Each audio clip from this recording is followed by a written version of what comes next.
As soon as gatherer hunters began to have seasonal base camps, it was easily noticed that discarded seeds soon grew into edible plants, so a portion of food was obtained from planting and harvesting.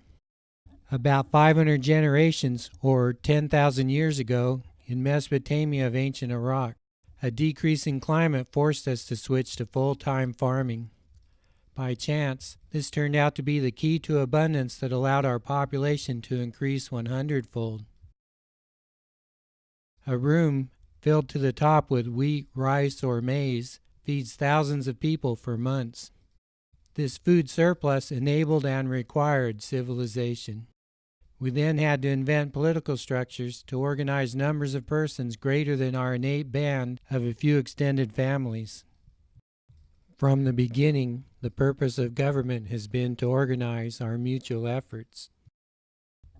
Throughout the next several thousand years, a changing climate forced the people in one world region after another to switch to full-time farming.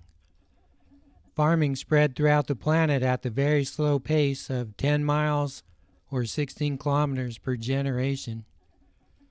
Nobody ever sat amidst plenty of gatherable and huntable food and planned to become a full-time farmer. We were always forced to do so because of a decreasing climate and a population level that exceeded the carrying capacity of the land. The climate-forced shift to full-time farming happened first for those of us humans who lived in the foothills of Mesopotamia. This is the region of ancient Iraq lying between the Tigris and Euphrates rivers. Within a few generations, this further farming experience allowed us Mesopotamians to move on to the still rainy plains near the foothills to become full-time farmers along numerous little streams. This burst of farming activity resulted in an increased population who were living in hundreds of small independent villages. Within a few centuries, the continued drying of the climate caused the number of waterways of the plains to shrink to just the few largest rivers, forcing the people of small villages to combine into fewer and more populous cities along the remaining waterways. These were humanity's first cities. Those of us human beings who lived in the first cities within Mesopotamia began to develop most every aspect of our current civilization. Our large cities today are not all that different from the original Mesopotamian cities.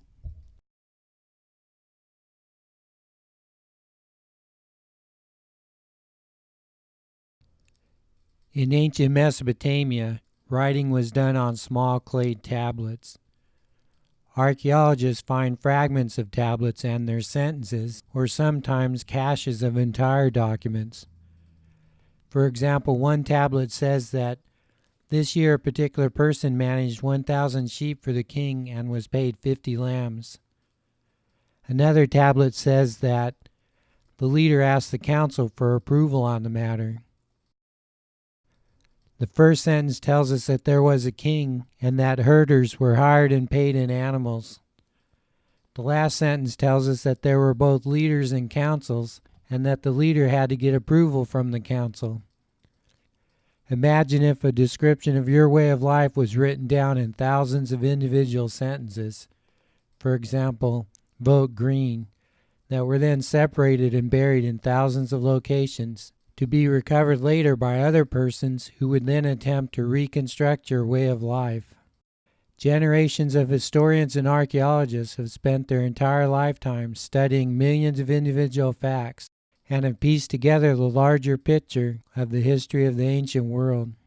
These facts were obtained from excavations of thousands of sites containing millions of artifacts, including hundreds of thousands of tablets that contain written notes describing people, culture, and history, one sentence at a time.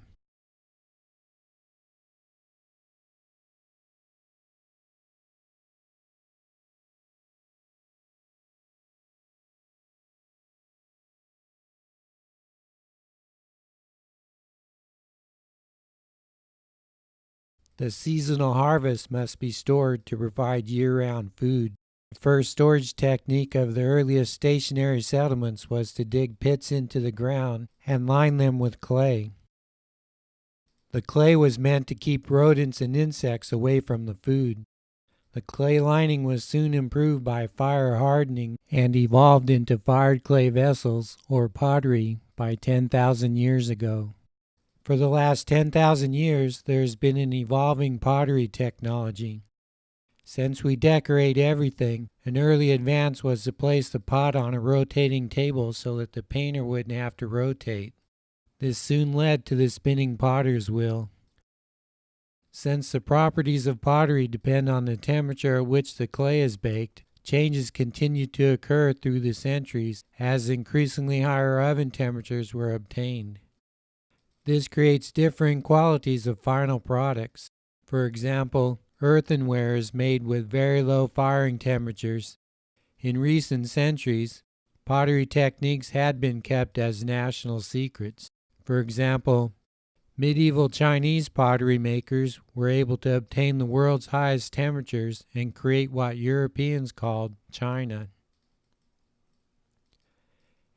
Endless varieties of pottery can be made that differ in size, shape, color, decoration, and in the mixture of earthen materials used in the clay.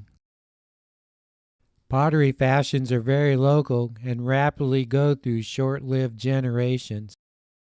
Archaeologists date a site from its pottery styles. Pottery is easily broken, but the resulting fragments, called pottery shards, are nearly indestructible and leave valuable clues for archaeologists.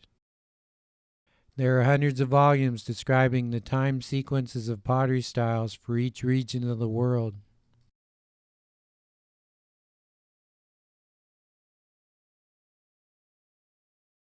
The first farmers and herders had to learn by trial and error which plants and animals could be domesticated. They also learned of the necessary procedures of crop rotation, when to plant, and in which type of soil, and how much seed should be kept for the next year. News of a successfully domesticated plant or animal spread quickly. For example, goats are wild in Iraq but were soon found in Syria and Palestine, where they were not wild. And amber wheat from Syria was taken to Iraq. Of the 4,000 species of mammals on the planet, only about a dozen have proven to be domesticatable. Surprisingly, no new species of plant or animal has been domesticated since our earliest efforts. We have inherited the knowledge of our earliest farming and herding ancestors. Whenever someone on the planet learns something, it is soon known by everyone else and never forgotten. Still today, wheat, rice, and maize account for 2/3 of our food supply. Domesticated plant and animal species are changed within a few generations. Wild sheep have a mixture of long hair and shorter wool hair. The earliest sheep raisers found that the shorter wool hair was useful and chose to increase the number of animals having more of that type. A new breed of dog is developed in 50 years or a dozen generations. Farmers sustain mutant plant species having unnatural traits that would not last on their own. Wild barley naturally propagates itself by releasing seeds blown loose by the wind. The first farmers helped to propagate the naturally less fit variety of barley that doesn't fall apart in the wind and so is less able to scatter across the world and propagate itself. Farmers prefer that type. Where is wheat grown today? Where are sheep raised today? Where is maize grown today?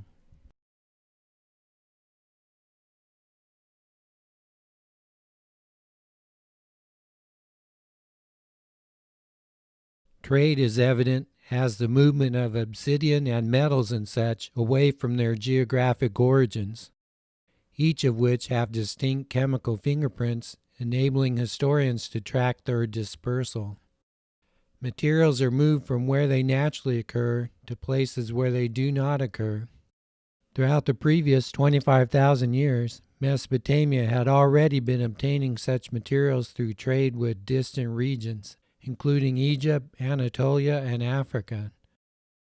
The lines show ancient trade routes. As Mesopotamian cities grew, they required huge amounts of imported materials, and this caused kingdoms to develop in those source locations.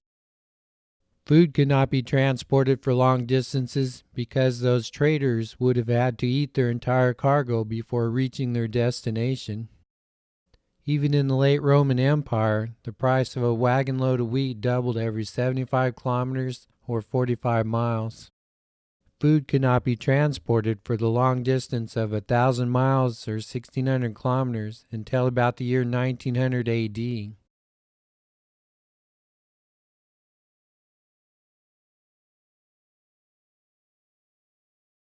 Through the years 9000 to 6000 BC, the Mesopotamians were living in sedentary villages practicing part-time farming while still gathering and hunting. This 3,000-year span of time is also about 150 generations. Each village contained only a small number of families. Each family lived in a small mud hut containing a single room. Since the surrounding land is vacant, a family can freely choose its plot. And just as the Canela do, an entire village can easily move every few generations as land becomes worn. The first permanent villages occurred around 5500 BC and contained 300 persons. Population levels remained steady. By 5000 BC, irrigation canals were used to bring water to crop fields, and this results in a crop surplus. Irrigation turned out to be the key to abundance. A single storage room filled to the top with grain can feed thousands of persons for months. The construction and maintenance of irrigation and storage systems requires mutual efforts and the management system that is a chiefdom and then state. The number of canals increased until they crisscrossed much of Mesopotamia. These are the canals near the city of Umma. For 1,500 years, these farmers lived in abundance and stability, and their population grew. An irrigated plain has many small villages. A village moves to the top of a forming hierarchy because of its location or size. Soon, the top villages of a larger region form a multi-tiered hierarchy. This is the more complex political unit of the first chiefdom, and it has a centralized redistribution center controlled by a single ruler. The farming villages of the Mesopotamian foothills region now formed ranked societies with privileged positions and leaders. Villages grew into city-sized urban centers containing 3,000 persons by 3500 BC. The first urban area classifiable as a city may have been Uruk.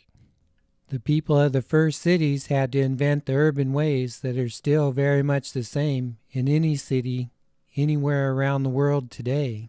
Brand new occupations occur, including craftspersons, carpenters, and shopkeepers.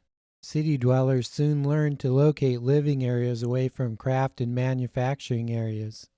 The people of the first cities were also the first to encounter disease caused by large populations around waste and decaying food. Until 100 years ago, many cities let freely roaming pigs control the trash problem. In 3000 BC, Mesopotamia was still the only region in the world to have cities. There were no cities in Egypt, India, China, America, or Africa. Mesopotamia was the only civilized area of the world and so exported the idea of civilization to the surrounding areas. The strange sight of a city would have gather hunters spreading rumors from one band to the next all the way across the continent. By 2800 BC, small villages occur along the equator from the Indus to the Aegean, but Mesopotamian chiefdoms have become states with monumental architecture, state religions, and labor taxes. There were several independent city-sized states between the Persian Gulf and modern-day Baghdad. Cities grew in population and area by expanding their irrigation system to increase cropland. Many tablets record the promise of leaders to expand the irrigation works. These states had populations of 30,000 persons by 2700 BC and 300,000 persons by 2000 BC.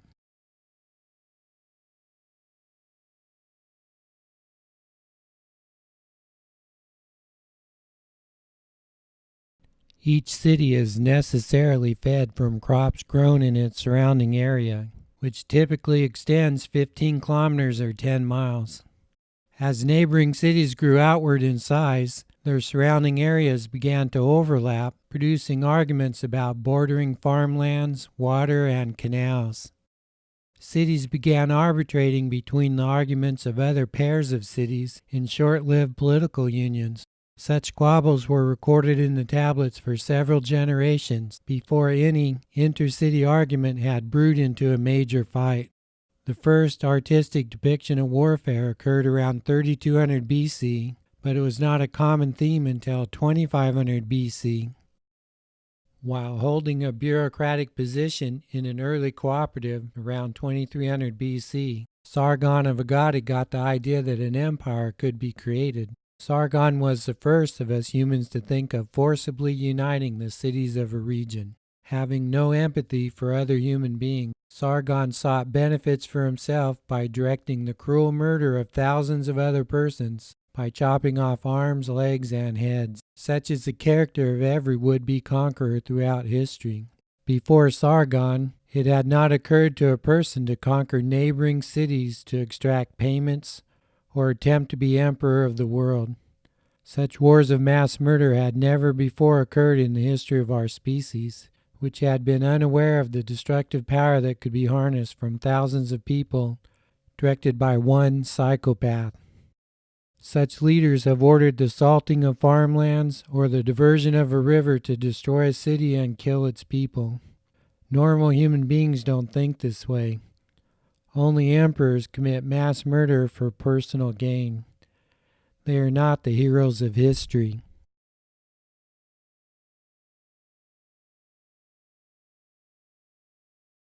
It took some 5,000 years, which is the first half of human civilization, for Mesopotamian farming villages to grow to population levels of a few 100,000 persons. These farming villages lived in peace for 5,000 years. No war occurred throughout this time period. War is not in human nature, and it is not a permanent part of civilization. Our first ever emperor somehow convinced his people that it will be glorious to go to another city and kill hundreds and even thousands of persons. Imagine what would have been your reaction to the news of the first ever massacre of thousands of persons. It is no coincidence that this is the time in which religion becomes moral instruction. Our most important spiritual leaders, including Moses, Jesus, Buddha, and Muhammad, emerged soon after the development of large, stranger-filled cities, empires, and wars of mass murder. Our moral leaders re-emphasized our love for each other and our golden social rule. After the first emperor existed, many other kings said, "What? You can do that? I want to have an empire just like him, only bigger." War was invented to create empires.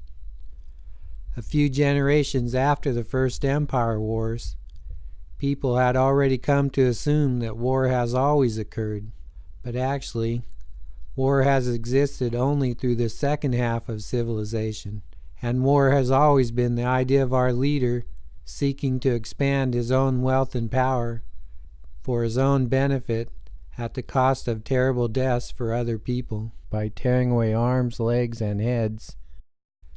In each region of the world, empires grew in size and duration up through the last century. Once you've seen one pattern of sloshing kingdoms and empires, you've seen them all. The so-called winning army was simply the largest army. The purpose of government, ever since the first chiefdoms, has always been to organize our mutual efforts. Together, and with such leadership, we accomplish civilization. But the newly invented emperor demanded that we kill and be killed so that he can expand his empire. Bronowski and Maslish point out that a person will not come to your home and say, "I must kill you for your food to feed my children." We all agree that this person's lack of food is no excuse for such immoral behavior. But some kings believe that morality does not apply to them and will kill to obtain territory, raw materials, or any other object of interest. For the last 5,000 years, we have let rulers answer to no one while causing much death. We, the human beings of the world, now tell our leaders that we will conduct no more war. Our nature is to be loving and nurturing parents, not mortal combatants as a favor for kings. Love and children, not empires, stir our being.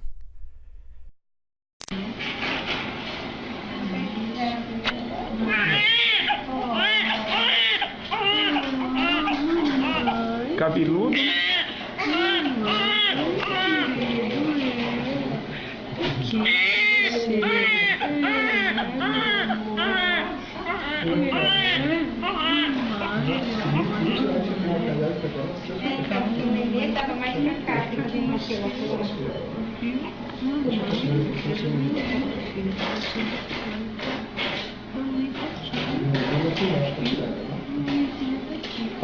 Não assinei não, nego. Não. Sim, aqui. Entrei, tá no seu. Faz assim. Você de coxa branca, como que é? Que é pra apavorar pra cima. Contado. Coxa. Não, isso aqui é pra assustar o paciente, né? O paciente tá aqui, tá tudo vermelho, ele começa a ficar tudo vermelho. Tá tudo sabe? Isso aqui tá acontecendo. Mostra aqui o documento pra sua mãe. Tem documento. Cadê o saco, rapaz? We, the human beings of the world, don't care about being emperor. That does not stir our emotions, but children do. War is not innate human behavior, but love is. We love our children. They drive our very existence. We will do anything just to see them smile. We devote every effort of our lives to the well-being and nurtured growth of our children. We see that we are not yet fully in control of our political leaders when they continue their 5,000-year-old habit of going to war on a whim as they hope to expand their own wealth and power through the terrible death of other people.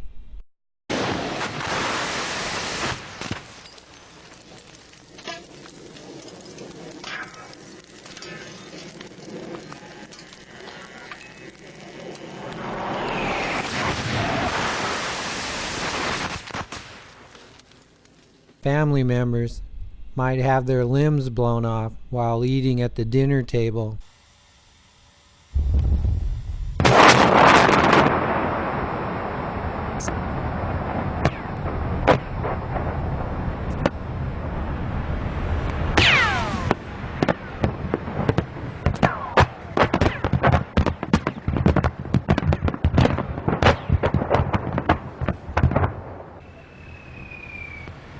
In the last century, war kills more civilians than combatants. For example, in just the first Gulf War, several 100,000 human beings were killed. Most were civilians, of which half are children. The next time your leader promotes war and mass murder, simply say no, because it means the murder of thousands of children. Some political leaders seek power through war and do not care that it means the death of 100,000 people. Do you know how to end war today? Fill the television with images of people screaming and crying because their arms have been blown off and their child's legs have been severed. Do you know how to keep a war going once it has started? Keep these images off the television. The price of such a terrible lie is a terrible death for innocent people. War and its injustice will occur only for as long as we let our leaders demand it, and only for as long as we go along with them. For too long we've been letting leaders cause murder.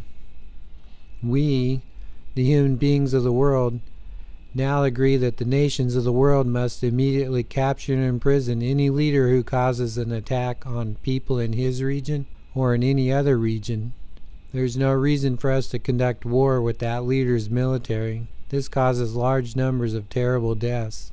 We will instead arrest that leader. Our would-be emperors can instead live together in one prison. Of the 7 billion of us today, only a handful are dreaming of world conquest through war.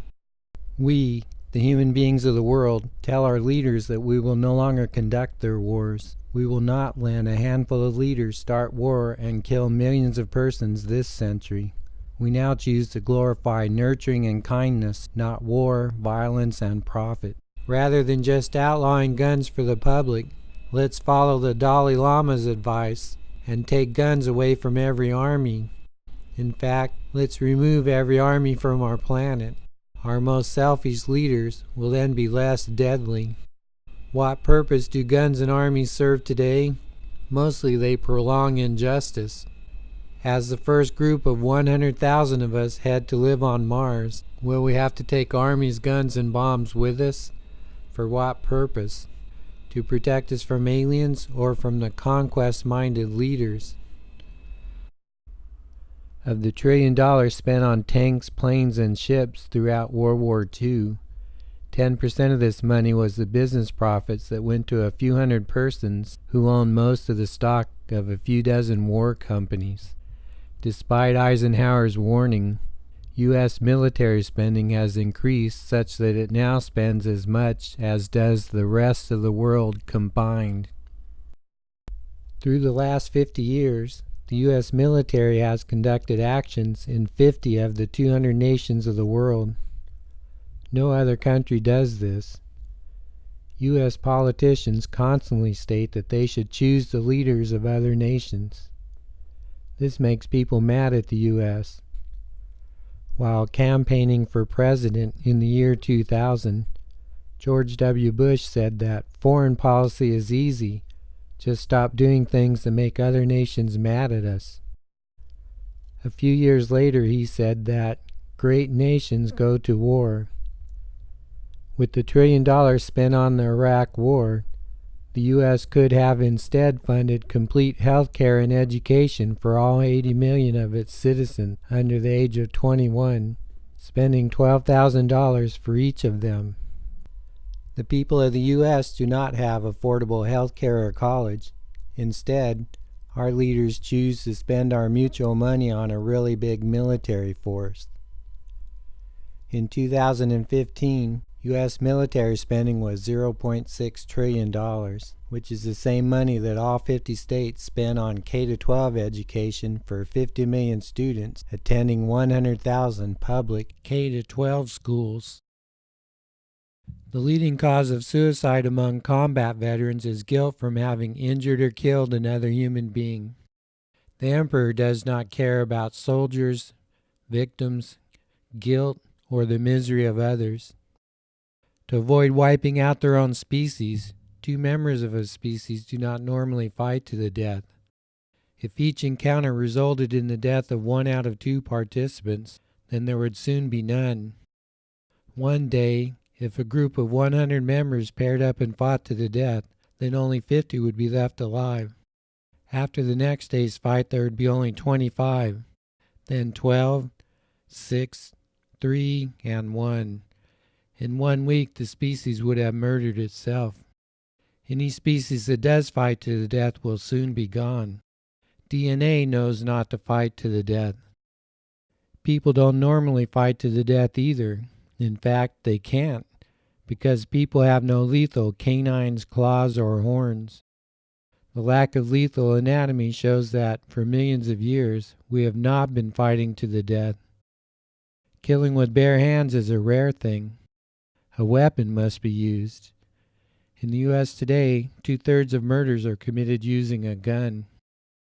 In most of the world, 1 person in 100,000 commits murder. But in our most unjust cities, the number can be 1 in 10,000. If 8 billion persons paired up one day and fought to the death, then 4 billion persons would be left alive. The next day, if those persons paired up and fought to the death, then there would be 2 billion left alive. After pairing up for just 33 days in a row, there would be just 1 person left alive. because 2 raised to the 33rd power is about 10 billion. Our DNA knows not to fight to the death. Gatherer-hunters were marrying their neighbors, not murdering them. Gatherer-hunters don't conduct war in which an entire group is murdered, because soon there would be no groups left. Only emperors wipe out the residents of entire cities. Gatherer-hunters have few possessions, so there are no spoils of war to be taken. The goal of a war party might be just to make scary sounds outside another village all through the night. If caught, sometimes a kidnapping or murder would be committed. If human beings were murderous by nature, then we would have wiped out our own species long ago. Only a tiny portion of us have so little empathy that we can harm another person. It is not okay for the good guys to commit murder.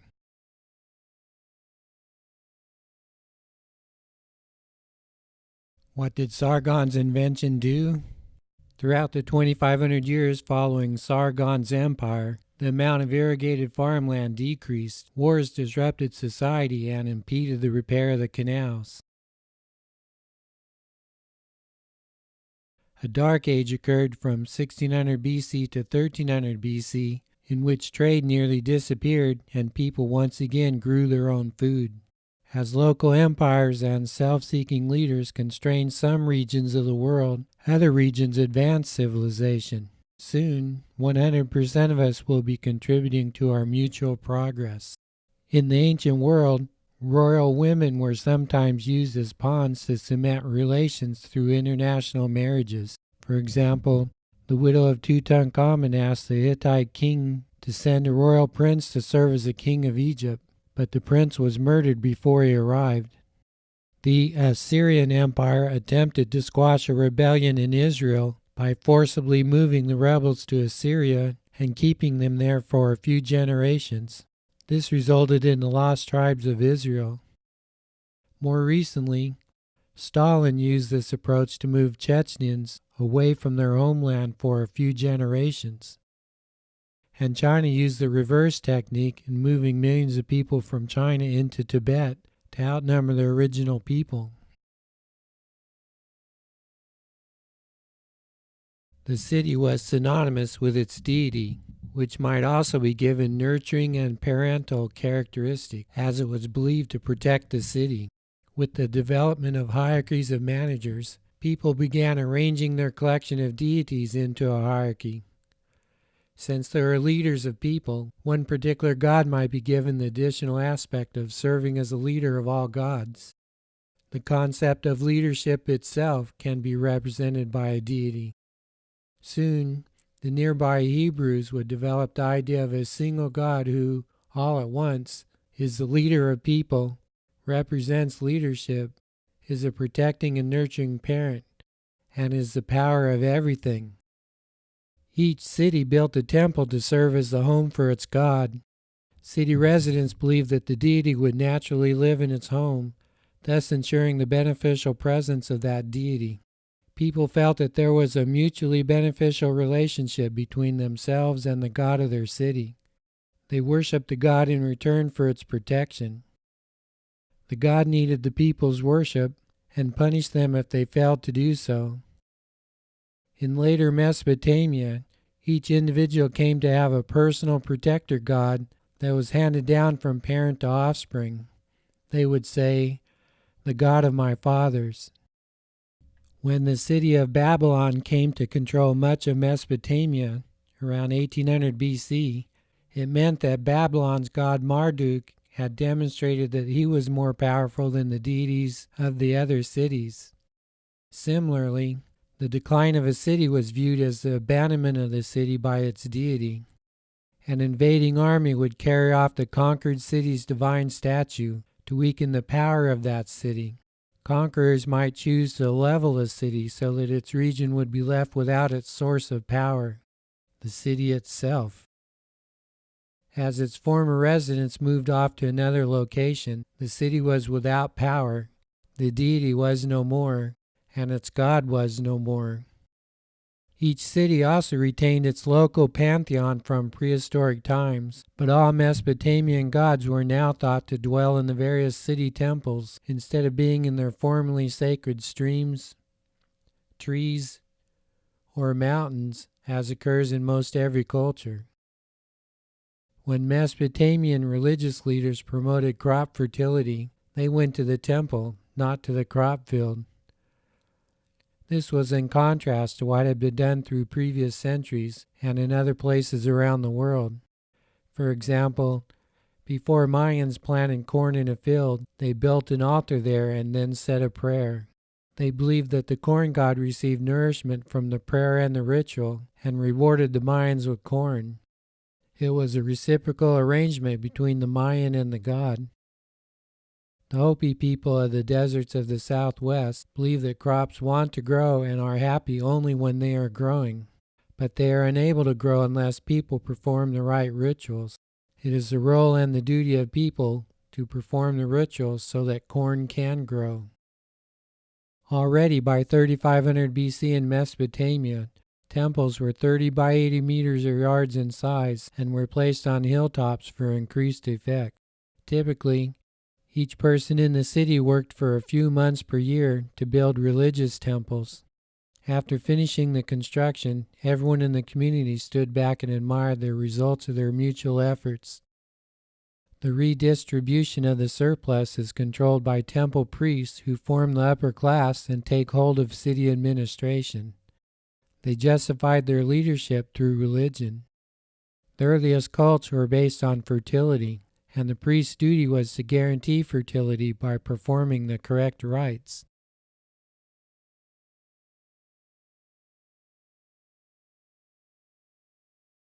Writing and arithmetic were developed in the religious temple and in the governmental palace, and they were used to count quantities and to record contracts and payments.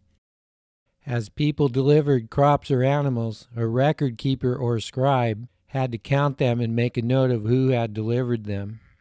This means that for the last 5,000 years, a common conversation in any office has been, "Who brought in those 4 items yesterday?" Nobody wrote it down. Still today, you write words and add numbers for much the same reasons as required the invention of these tools. For example, to make grocery lists and to balance your bank account. When trying to count dozens or hundreds of animals, it is easy to lose track midway and have to start over. We do better if we instead drop a rock after counting each group of 10 animals, and when finished enumerating the herd, count how many rocks have been dropped. In Mesopotamia, stones such as these began to be used around 9000 BC. Different shapes of clay were used to indicate different types and numbers of animals. Soon, people began to instead draw pictures of animals and mark numerical symbols onto soft pieces of clay tablet. The figures were drawn using a sharp object that scraped lines into the soft clay. It took some time and effort to scrape out sections of clay. The first form of writing used pictographs, which are picture symbols that portray meaning. Can you think of a small picture that can represent the idea paid, 100 due, or the king is great? Forms of writing that use picture symbols can often be read by people everywhere. For example, if the word dog is represented by a picture of a dog, then everyone can read this symbol no matter which language they speak. Still today, Chinese writing uses symbols developed 2,500 years ago that are as much art as they are symbols. The spoken language has changed since then, but since many written symbols have not, people today can still read ancient Chinese documents. An early improvement in Mesopotamian writing was to press wedge-shaped marks into the clay, rather than having to gouge lines onto the clay. That is, a pressing motion rather than a scraping motion made the process of writing much faster.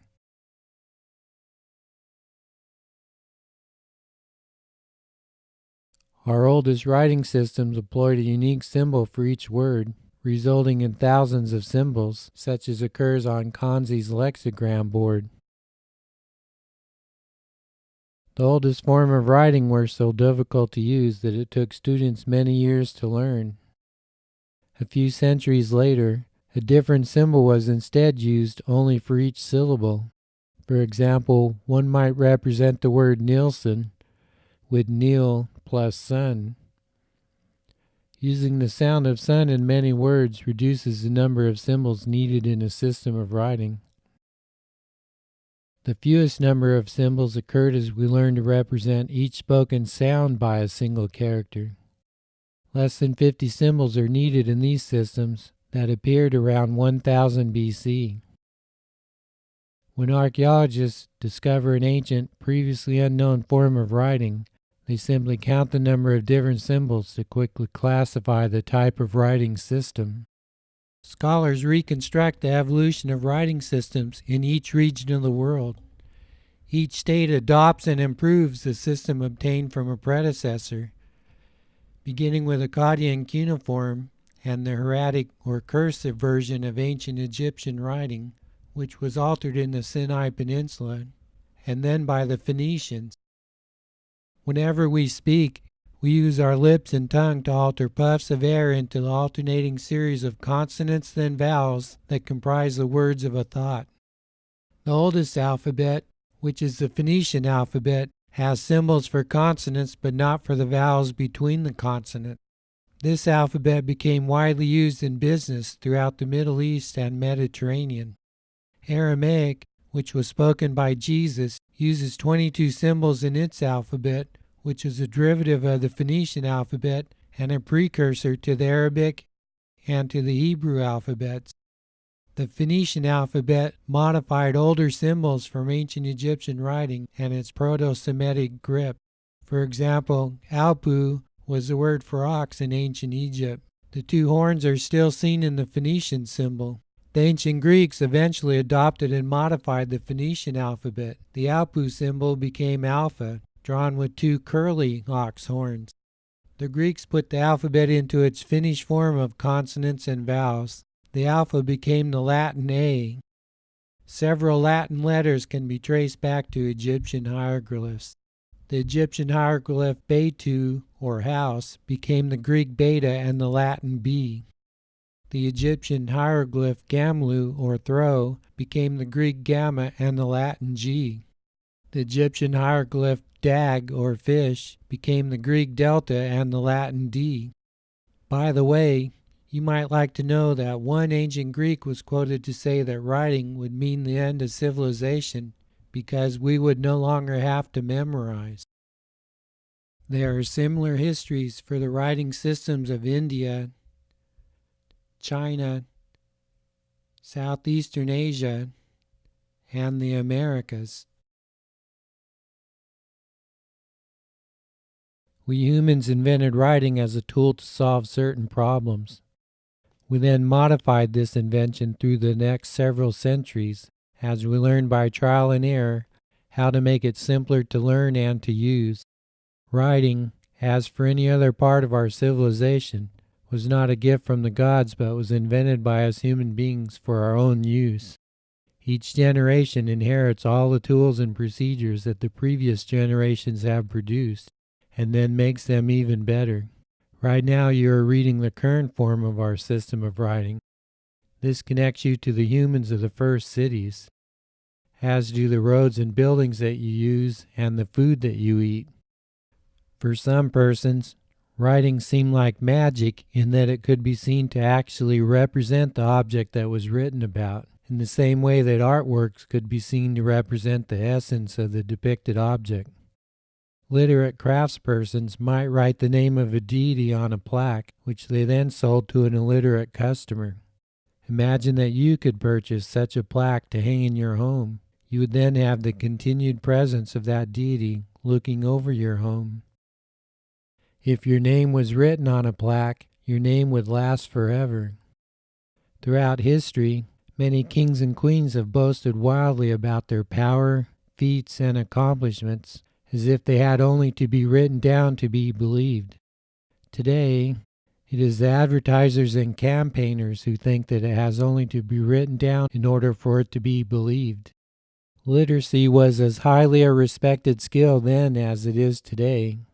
In fact, it is still used as a measure of the social progress of a nation. Many ancient kings and queens boasted that they could read and write, but the literacy rate of the general population was usually a few percent. Ancient Athens was a rare exception. During the 4th and 5th centuries BC, about half of its male citizens were able to read and write. Such a high literacy level was not again reached until the last 2 centuries. Tablets were sometimes signed by being marked with a so-called cylinder seal, which has a unique design embossed onto its surface. To transfer that design onto a piece of soft clay, the cylinder seal would be pressed onto the tablet and then rolled through one complete revolution, producing the signature, much as we sign a document today. Notice that it would have been the job of certain persons to make these seals, while others made the material used in clay tablets. Society invented the rules that required these signatures and the occupations needed for their creation and use.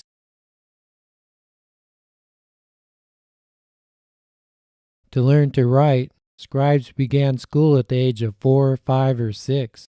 Most often, they were children of the highest officials, such as governors, temple administrators, army officers, tax officials, and priests.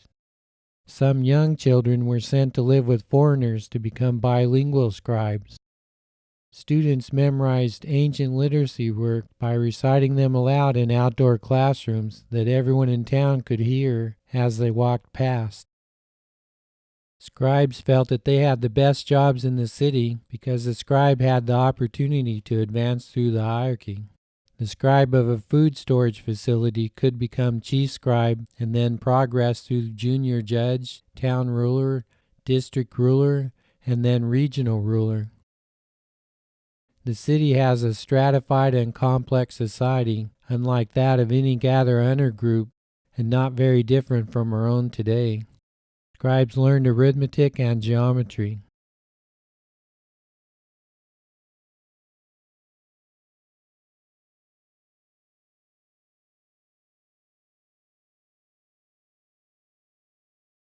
They would calculate the amount of stone to be cut, the amount of earth to be removed, and the labor needed for a public works project.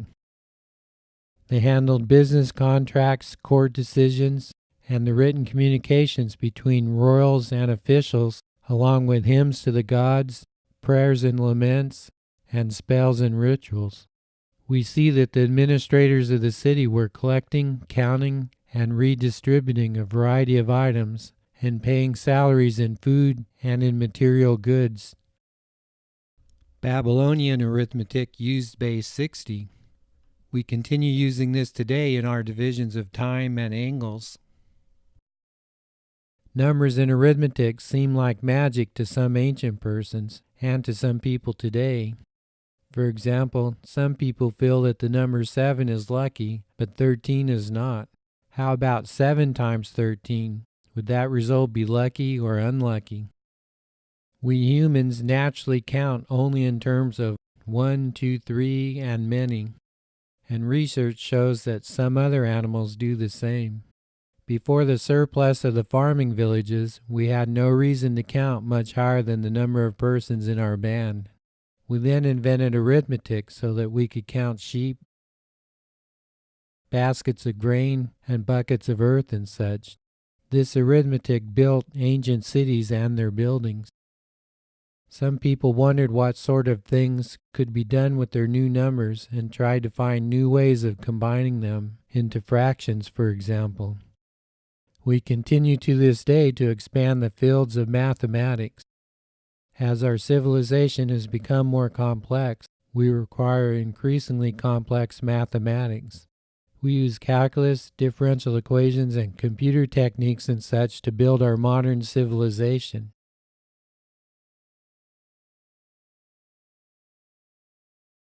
As you approached an ancient Mesopotamian city, you would encounter cultivated fields and the villages of the farmers, and then gardens, date palm orchards, and large but distant temples and palaces.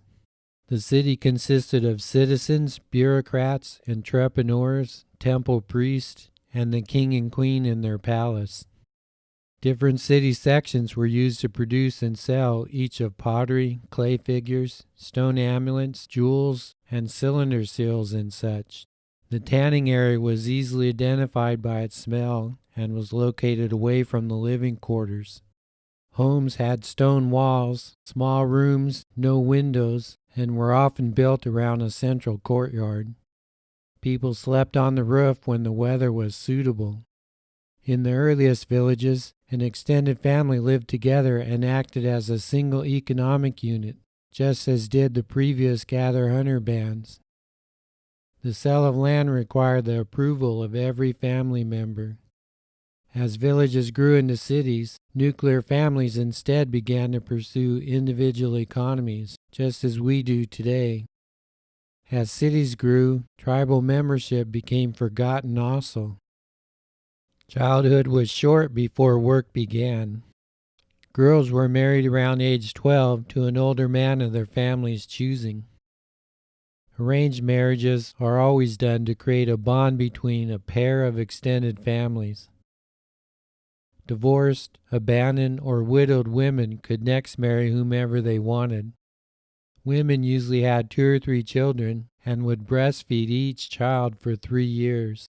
Women wove, owned taverns, lent money, were priestesses, bought and sold land, made legal contracts and claims, and went to court. In later Greece and Rome they could not. The government had a propaganda concern for widows and orphans, but no aid system existed. People were buried either underneath their homes or in a cemetery, and the inheritance was divided between all the male and some of the female children. Land was cheap because so much was available. Its price remained stable for many centuries. Typically 1 hectare or half acre sold for the price of 1 cow. A wide variety of food was farmed or gathered. Cattle, sheep, and goats were raised for their milk, wool, and hair, but not for their meat. The domesticated pig was eaten until a later religious taboo forbid the practice. The city was filled with the exchanges of goods between farmers, fishers, herders, and shopkeepers. Barley and wheat formed a major part of the family's daily meal. They bought grain at a local shop and then ground it with pestle and mortar. Each family spent hours every day laboriously grinding enough grain to produce 10 liters or quarts of flour and then baking it into bread. Bread was baked into unleavened loaves using clay ovens. They also made fancier breads and cakes having dates and such added. When archaeologists excavate such an ancient loaf, they find that it tastes just like my sister's apple pie. Barley flour or dates was made into beer by brewers able to carefully control the temperature and humidity throughout the process. Most brewers were women, as was their deity Ninkisi, until men took over the process around 1500 BC. In every city throughout history, processed beer and wine have always been safer to drink than water, and so more commonly consumed. Household water was carried from wells or canals that were a 10-minute walk from the home. Some homes had interior private wells. It took no extra thought to bring water into the city because they were already building canals to bring water from rivers to farmlands. Grain was planted, irrigated, harvested, threshed, winnowed, sieved, and stored. In each city, a large portion of farmland was owned by either the palace or the temple. Urban residents often owned farmland too, but might contract tenants to work the land. The tenant, who received more than half the harvest, and the landowner each took their share the moment the entire crop was placed onto the threshing floor. Threshing floors were owned by the largest organizations, who charged a fee for their use. The grain was then transported to the city storage silos using chariots or pack animals, but most was taken by canal and boats. Canals connected farmlands directly to the city and led right to the doors of the palace and temple silos. A typical grain silo would be 8 by 4 meters and could feed 20,000 persons for 6 months. The silo was lined with 2 layers of bricks to protect the enclosed grain from moisture, insects, and rodents. The silo doors had no locks. Instead, a clay band was pressed with a cylinder seal. The storage official was the only person who was allowed to break the seal and open the door. Temple and palace workers were given a monthly ration of grain. Each man received 60 liters or quarts per month. Each woman received 30, and some older persons may have received a ration without having to work. Workers were also given rations of wool and other goods, some of which were bartered at the market for other items. Temples and palaces were the largest landholders. Some of the temple's land was farmed by its own staff, while other plots were lent as payment to workers, and the remainder rented to others. Some persons performed their labor tax in the great temple households. Craft specialists worked with pottery, reeds, wool, leather, stone, metal, felt, or jewelry, and made cloth, clothing, boats, utensils, engravings, perfume, and glass, and such.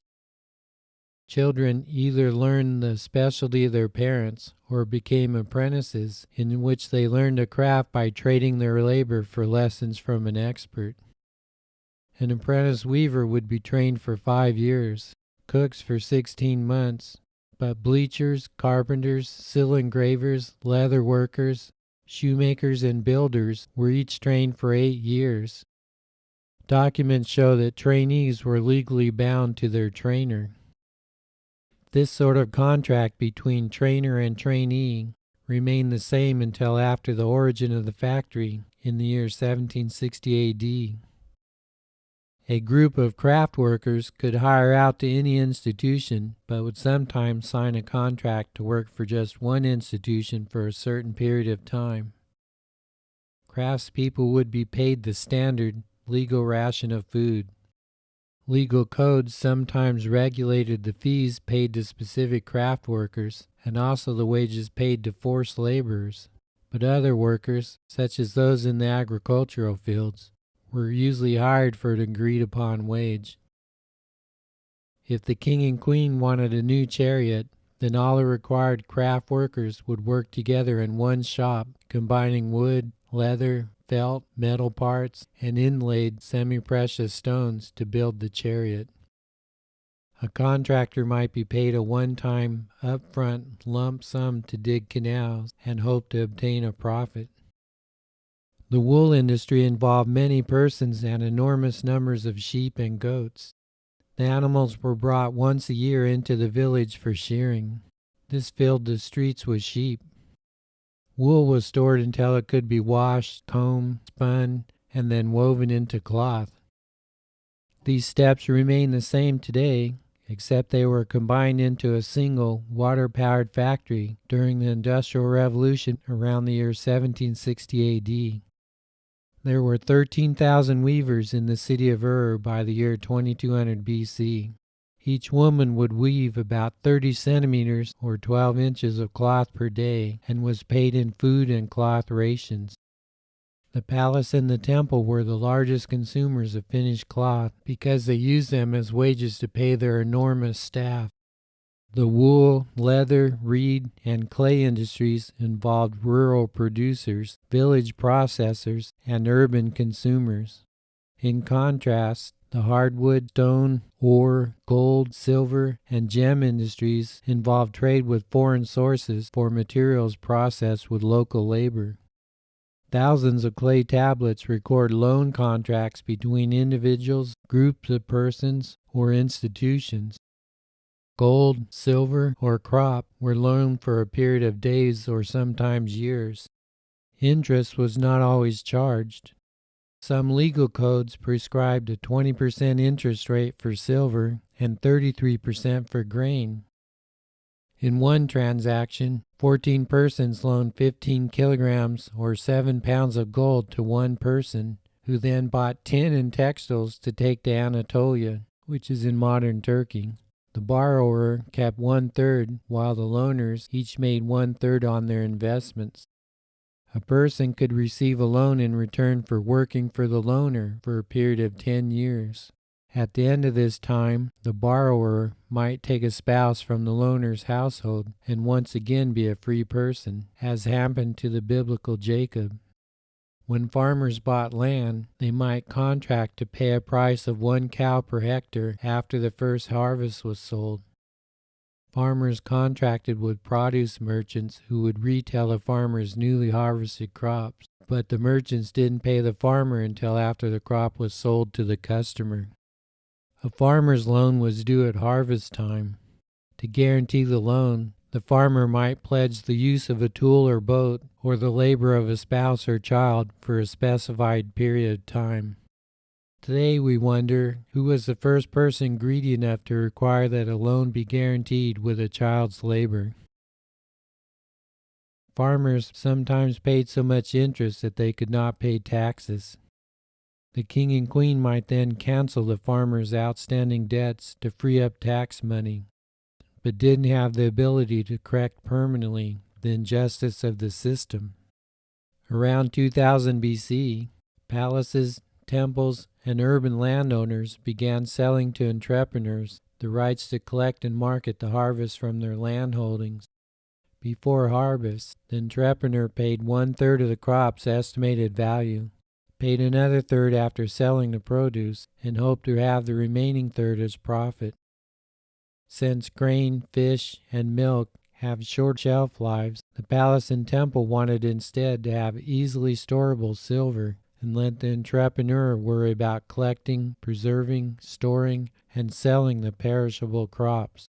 Sheep, oxen, cows, donkeys, and pigs were each managed through contracts in which the palace or temple would consign animals to a herder who kept 20% of the newborns as payment of wages.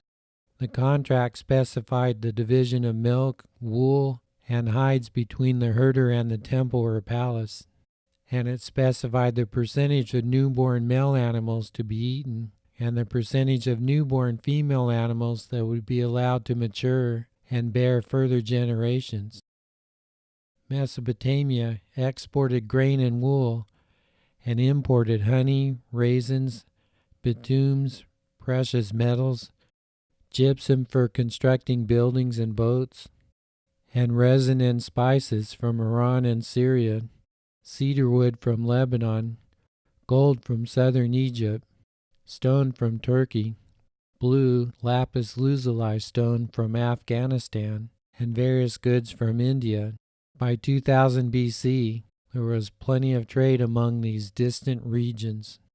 Trade moved mainly by water until the domestication of camels in the 12th century BC. One merchant took Mesopotamian textiles to the Hittite kingdom in Turkey and exchanged them for tin. The merchant made this 2-month journey on many occasions, sometimes making 100% profit and sometimes losing everything.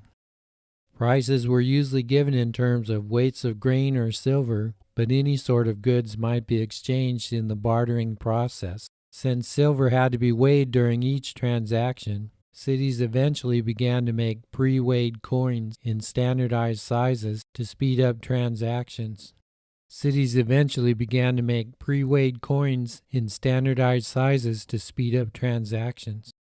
These first coins were made in Lydia around 640 BC. Forgeries quickly followed, but cities continued to mint coins because of the prestige it brought. The Arabian kingdom of Saba, which is Sheba in the Bible, exported frankincense and myrrh as far north as Mesopotamia and the Mediterranean.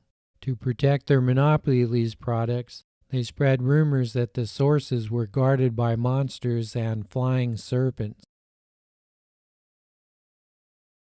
Other than sometimes forcing people to kill and be killed, emperors mostly left their followers alone. Royal power had become absolute, but did not interfere with the people's daily lives. For example, citizens could freely congregate and debate. The king and queen held political power, sometimes shared with a council and assembly of sorts, and they tried to satisfy the needs of the people and concerns of the gods. Since everyone knew that farming formed the basis and enabled the existence of the city, city rulers always write about their desire to irrigate and cultivate as much land as possible and to open up new land to agriculture. The city ruler was the head of the redistribution system. Around 2500 BC, a text from the city governor of Largus Gursu promised to alleviate oppressive taxation and extensive government supervision, and to return the fields that his predecessor had taken from the temple. This was more a promise to the gods than to the people, and reveals that government burdens had already increased to unwelcome levels, that the government thought it was okay to tinker with the economy, and that tinkering was an old practice. Often, a people view their relation with their king and queen as that between a caring parent and children, or between a shepherd and a flock of sheep. The king and queen had to ensure that the people were fed and that they were protected from enemies. The king and queen knew that their subjects expected them to deal with every crisis. The king led in war, guaranteed the fertility of the land by digging and maintaining canals, provided justice in disputes, and averted divine wrath against the people by promoting the religious cult. Kings and queens acknowledged the influence of the gods who had selected them for their leadership. They made decisions about general policies, security, the cult, and agricultural conditions, but never considered the opinions of the citizens. They were the head of the palace organization, which might incorporate a large portion of the city's population. In this role, they were like the head of a large household in that, when needed, they would even take care of petty matters occurring in the lives of their dependents. The palace was a major landholder, owned large herds, and consumed and produced much to feed, clothe, and equip its large staff. Many scribes conducted a careful accounting of all that was involved. For every aspect of palace operation, they knew how much there was and how much would be needed. A governmental palace might have as many as 75,000 sheep. Some of these animals were eaten by the king and queen and the staff and their families, but most were used to produce wool for sale. The palace staff processed the animal products from its own herd into the leather items and such that were needed in daily operations. The palace purchased other raw materials for its staff to process. To obtain these specific materials and supplies, the palace contracted with agents who would twice a year be sent with cartloads of silver, grain, and wool to buy them from sources at home and abroad. Ever since the first redistributional chiefdoms, city leaders have collected taxes from the residents. Taxes might be paid in grain, animals, or labor. Typically, each person gave 1 week's labor per month working the palace or temple crop fields, or helping to build large public works such as canals, religious temples, and governmental palaces. The Egyptian pyramids were built this way. People built their city with their own hands. When needed, the government might hire additional persons and pay them in grain or silver, but every worker was fed the legal ration of about 3,000 calories per day while on the job. Such a labor tax was used by every state throughout the world to build large structures. Governmental administrators also monitored the herd levels of the residents and collected a portion of each herd in taxes. Those of us who have no empathy for others can enslave human beings. Slaves were not common because they were too expensive, costing as much as 10 hectares or 5 acres of land. One document tells of slaves sold in 2430 BC. Slaves were foreigners who had been captured in war, mainly from the northeast, and were allowed to marry and to have families. They were mostly used for household labor because it was too difficult to supervise slaves in the fields. To combat defections, those of us who were slaves had to wear identifying metal armbands and were given a haircut in the style of a knob of top hair. One king might give another the names of escaped slaves, asking him to watch out for them.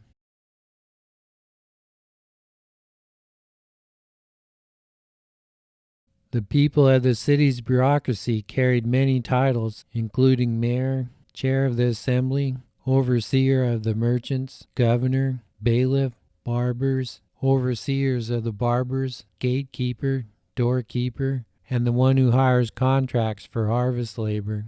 There were also weavers, launderers, butchers, sun-dried brick makers, ferry operators, gardeners, and orchard tenders. These titles give us a glimpse into the occupations and operation of the cities. Which of these jobs would you prefer? One king reminded a mayor of his duty to keep the city free of robbery, murder, and foreign invaders seeking plunder. The mayor was also responsible for the territory surrounding the city and for any fortified settlement in the countryside. If a robbery or murder occurred, then the mayor would be fined. Another mayor was caught keeping some of the collected taxes instead of sending it on to the higher central authority.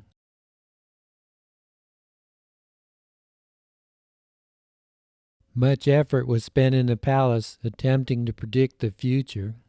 A network of scouts were posted throughout Mesopotamia to watch for omens that might help the royal court predict the future. If a scout learned of the birth of a two-headed goat, then a report would be sent to the court for interpretation. Mesopotamians began to record the positions of the moon and planet, along with observations of the weather and the level of the Euphrates River and such.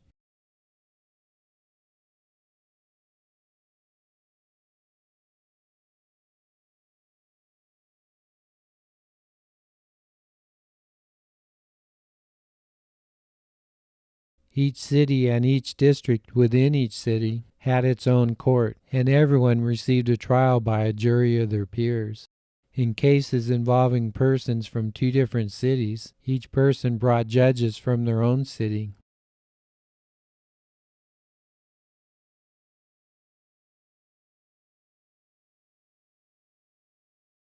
The court saw fewer criminal cases than civil cases, which usually involved property disputes or divorces. Many smaller problems were handled in a personal manner by the neighborhood's family heads, as had been done since the first bands of gatherer-hunters. No city had a sizable police force until the Industrial Revolution funded them and caused their need during the 19th century AD.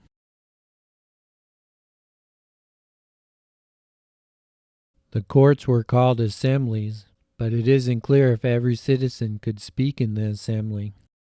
An assembly would sometimes be a meeting of citizens discussing many topics, including lawsuits and town business. Does your neighborhood have such meetings?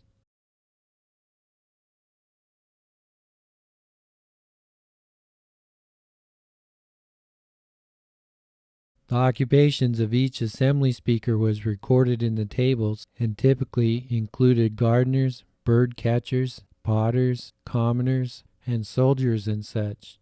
This shows that a wide range of persons had the right and the time to attend the assembly. It isn't known if the assembly consisted of open debate or if participation was meant to bring public prominence.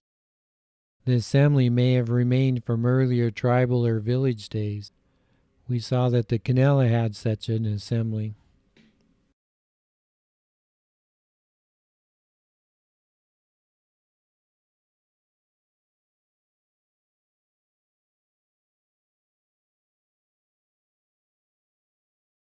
The basic goal of the court was to obtain a settlement satisfying both parties and to allow each party to relieve their minds by saying what they came to say.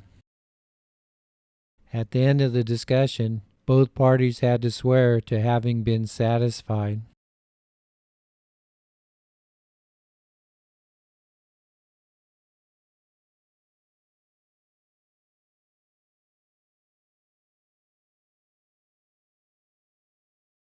The court procedure consisted of examining documents and hearing statements made by both sides and by many witnesses. Before making a statement, each person took an oath by the gods.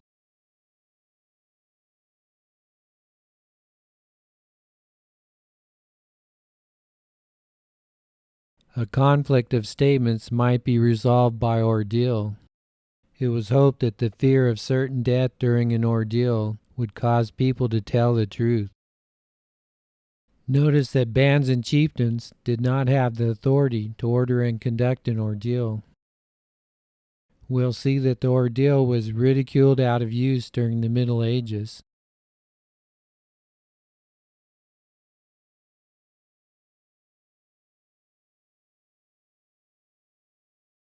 Legal documents show that prisons did not exist and that penalties were usually paid in monetary form, but sometimes in labor. For example, 2 persons who were found to have stolen 2 ducks from outside a temple were each required to repay 30 ducks.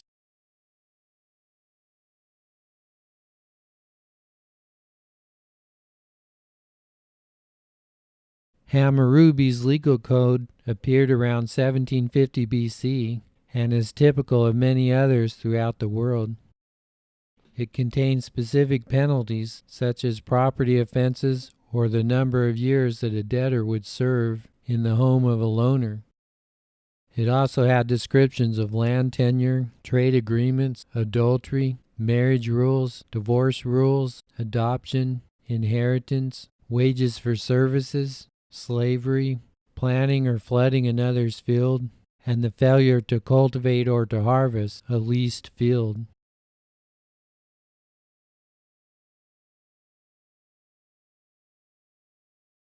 The city and civilization came about because a room filled with grain can feed thousands of persons for months. We invented civilization to coordinate groups of persons larger than our innate band of 50 or so persons. The first cities had to invent everything that a city is and solve every problem that came up, usually after some fumbling around in the dark. But notice that we never solve a problem before it occurs. We see that the Mesopotamian city-state and its many levels and occupations was a more complex structure than that of a group of gatherer-hunters, and that it was about as complex as your own today. With their big buildings, tangled systems, and fast pace, every big city on the planet looks much the same, and looks much like the cities of ancient Mesopotamia. The gatherer-hunter and Canela ways of life may seem strange to you, but you are familiar with the way of life of the world's first city dwellers.